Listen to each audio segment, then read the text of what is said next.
Magandang umaga sa lahat. Ako nga pala ang palautog sa Denmark. At ito na nga sa araw na to, kami ay tumatakbo. At 6:30 pa lang, itong dalawang to, iniisip kasi nila tumataba na sila. Kasi ikaw ba naman kain ng kain? Ang daming kinakain ng dalawang to, lalo na yan si Mami. Ang takaw-takaw niya talaga, hindi nabubusog. Kaya ako, tumataba na rin. Gusto kong pumayat. At dito nakikita niyo yung puwet kong marumi.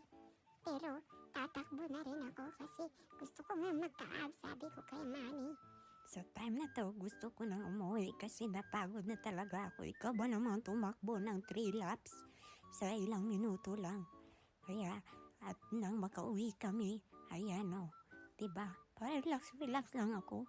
Inuutusan ko silang linisin nila yung katawan ko kasi ang daming mga, anong tawag doon, mga halaman sa katawan ko at saka ang basa-basa ko. Kaya yan si Mami yun, naiinis siya kasi ginagawa ko talaga siyang katulong pagdating sa akin. Pero mahal na mahal ako ng nanay ko. Ayan, dito na lang magtatapos ang aking vlog sa araw na to. Hanggang sa muli, bye!